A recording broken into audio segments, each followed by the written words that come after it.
Hello, I am Roshan Kore, Senior Dietitian at SRCC Children's Hospital, managed by Narayana Health. So when I meet people, I frequently get asked about what could be a complete healthy diet for any child.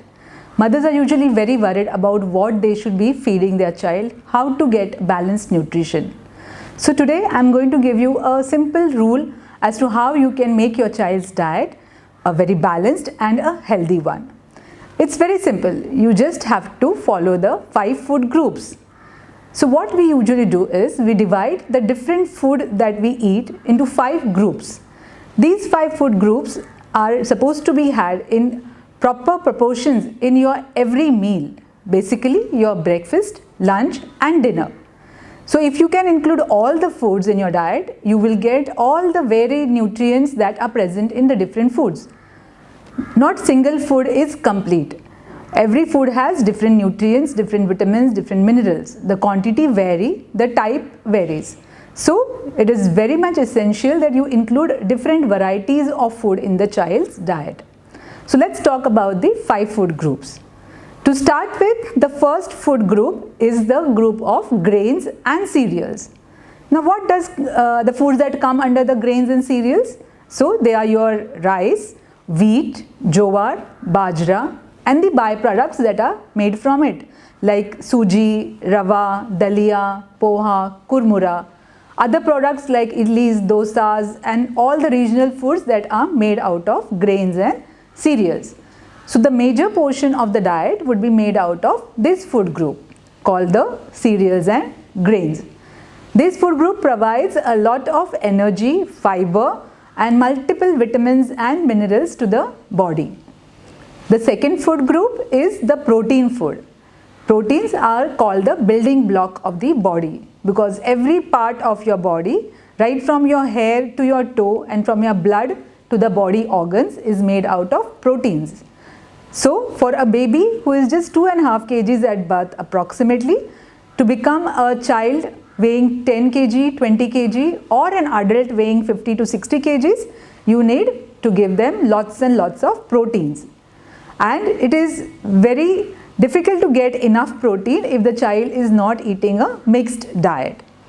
So what are the foods that will provide proteins?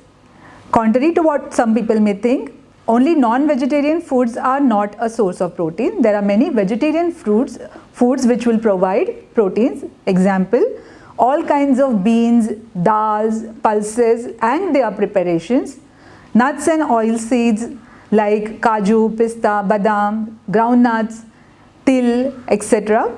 Also, there are products like egg, fish, chicken, meat are also good quality proteins.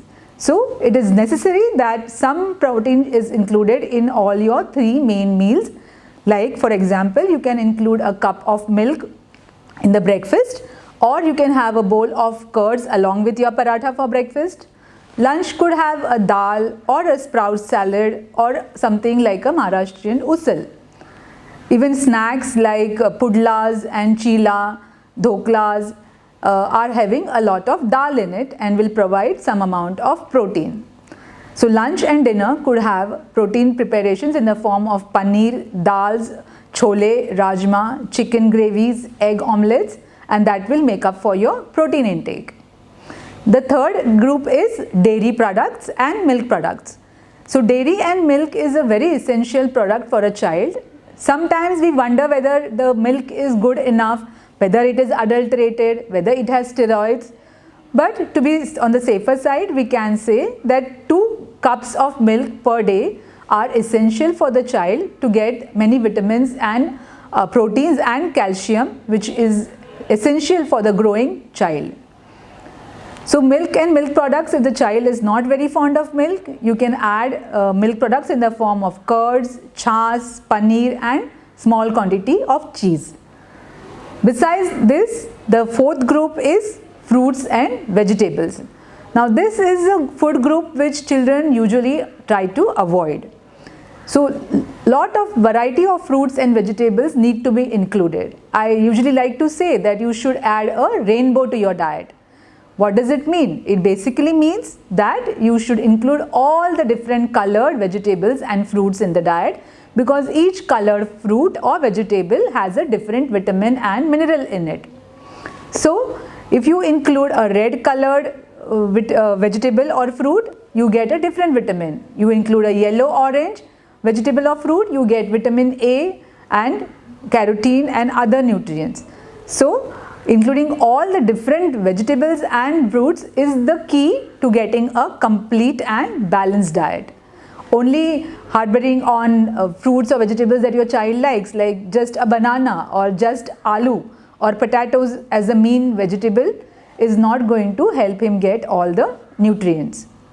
The last and the most important group is fats and oils and sugars. So this is the group which basically provides with the energy.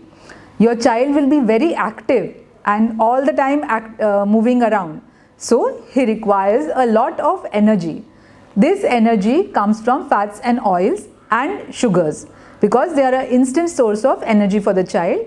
But if had in excessive quantities, it can lead to obesity in later life.